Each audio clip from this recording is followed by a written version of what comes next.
before we get into the whole season, what can you talk about that last game? How emotional was that? And what exactly happened for those of us who weren't there?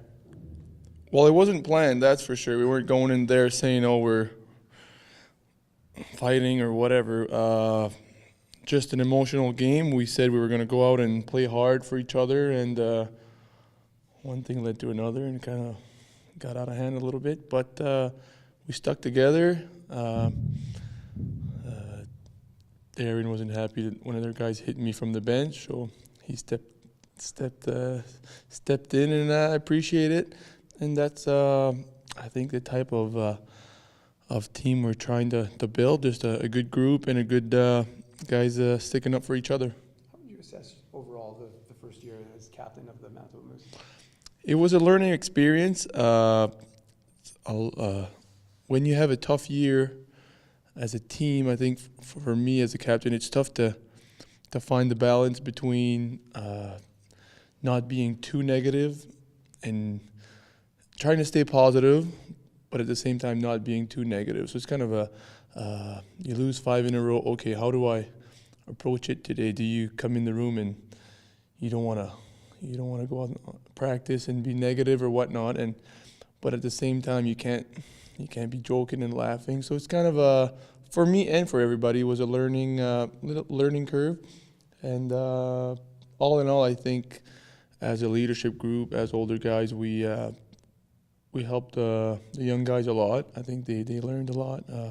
It would have been nice to win more games, but like I said, we go in the summer. We learned a lot. There were some good things, and hopefully we come back. The most of us, hopefully, in September, and build something good.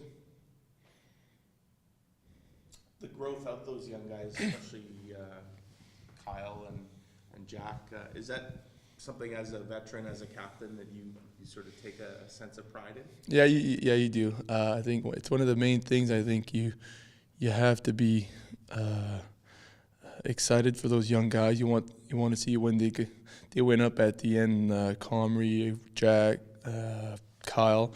Obviously, I'm watching the games, and pretty sure most of the guys were watching. And yeah, Kyle scores in Jack's first game in Columbus, Eric's first win, and you're just thrilled for those guys, and you want them to succeed. That's for sure.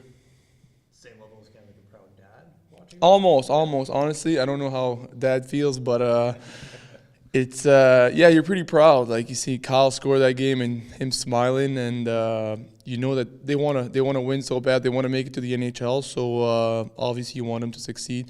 And seeing the growth they did with us, the work they put in. If they came here and didn't try and didn't care about the guys, and you'd be like, okay, well, I don't want you to succeed. But their attitude and those guys, the way they are in our room, and yes, they want to be in the NHL, but the reality is this year they were with us, and they were happy. They played hard for our team. They were big contributors, and hopefully next year they can make it to the NHL. Patrice, a big part of Kyle's growth came in a stretch where he played with you and JC. Do you feel like you guys were able to show him a little bit by example about some of the ways that he needed to alter his game to move up?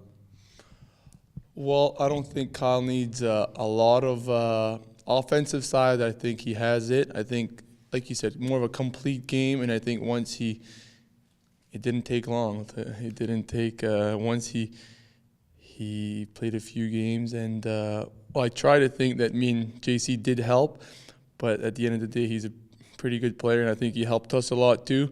Trying to stay a little younger, and but no, good player, great kid, easy to play with. Wanted to learn, wanted to get better. Watching video, we watched video as a line. When he was wrong, he would be the first one to admit it, and I think that's how and that's why he got better real quick in our league. So so hopefully he can stick with the big club next year.